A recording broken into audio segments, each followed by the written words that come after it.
It is. And when we cultivate that relationship and we're willing to work, great things will happen. Marriage is not the easiest thing. No, it's the hardest thing. So often it's the hardest thing. But it can become the greatest thing if we're willing to what? Work. We spend all this money, all this time, all this stuff, all this energy, all this creativity trying to sleep in the wrong bed, committing adultery. Why not save yourself some money and some pain, the lawyers, everything, and say, you know what? I'm going to have an affair with my spouse. Yeah. What does that work look like? That work is all about your date night. Now, date night, mate night. You know, we talk about this. We date say night, this over and over and over. Isn't it amazing that so often we let all these different commitments get in the way of the greatest commitment, which is our marriage? Okay, and that is a bedroom barrier in marriage, honey. Oh, yeah. Bedroom barrier. Oh, I'm overcommitted, overstimulated, over the top. The commitment. Yeah. And if you take your priorities and put your priorities in one column and your commitments in another column, I'll bet you cash money, most of us would agree with our priorities. Yep. But our commitments, Pac-Man, our priorities. That's right. So there's a delta between the commitments and the priorities. So what we need to do is we need to have advanced decision making and say, you know what? I'm going to schedule romance, schedule time to work. Yeah. You know the saying or the song, love is in the air? Love is in the air. Yeah, you know that? You know what? Love doesn't just float around. That's an old school song. You got to like... Love is in the air. Yeah, yeah. Come on, let's get a little romantic Okay, here. Yeah, that's it doesn't romantic. just happen. You have to work at it. Yes. A date night, scheduling time with your spouse. You say it's a priority, but what happens when there's a PTA meeting on Monday, there's a soccer game on Tuesday, there's something else on Wednesday, something else on Thursday, and then Friday you're all just so beaten that the kids are out of school, you know, on Friday night, so why don't we have family night and blah, blah, blah. And all of a sudden, it's gone. The week is gone. Yes. And so if you don't plan it, it will not happen.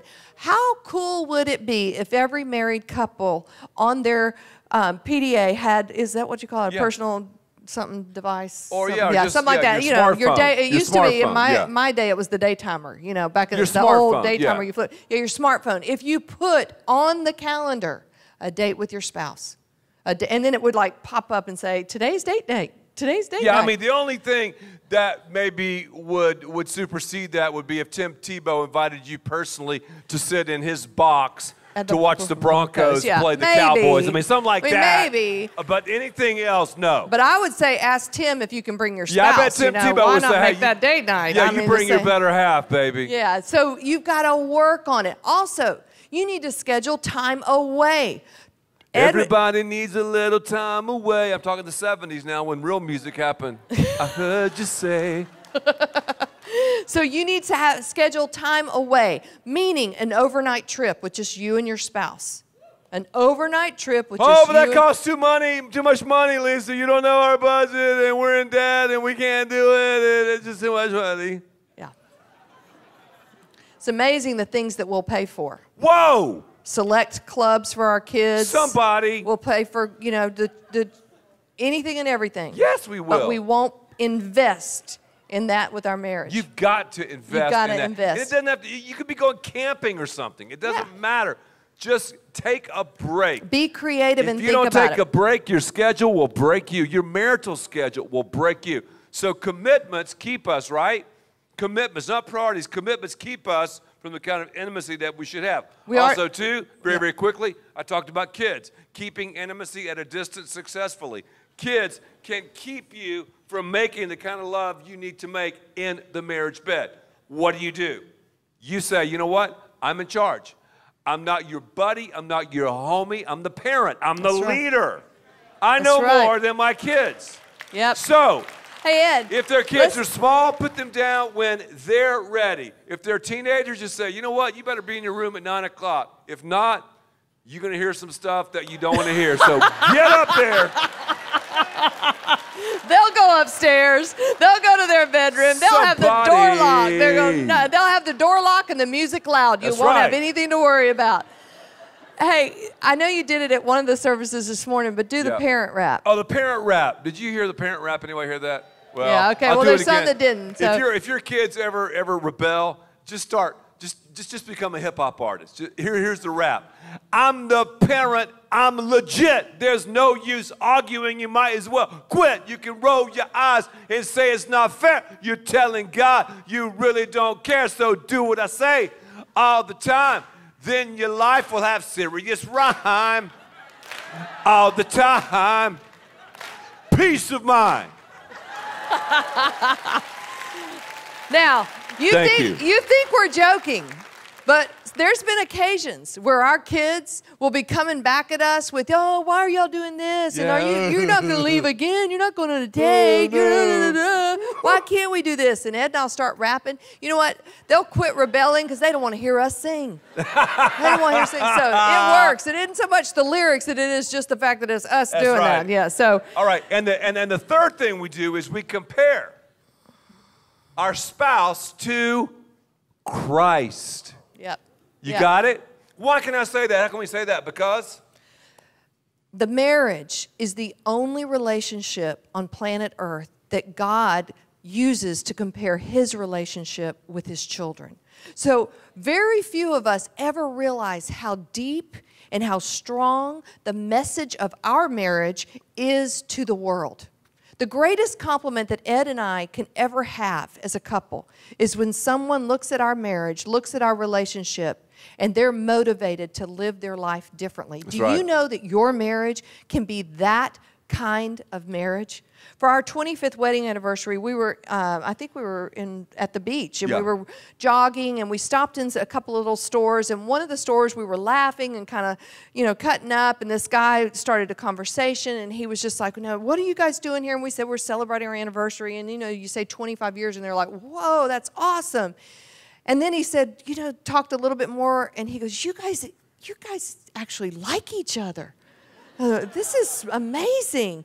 And he goes, whatever you are doing, yeah, that's what I want to do. Isn't that great? And so that's not a pat on our back. No. That's just saying that it works. Is it hard? Yes. Is it the hardest thing probably that two people can ever commit to and do the God's way? Yes. But it can be done, and it's worth the work. It's worth the work.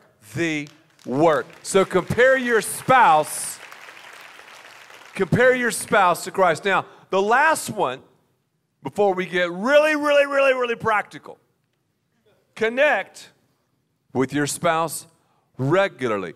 What do we mean by connect? Of course, the date night, mate night. Of course, the B52. Take at least 1 or 2 breaks every 52 weeks.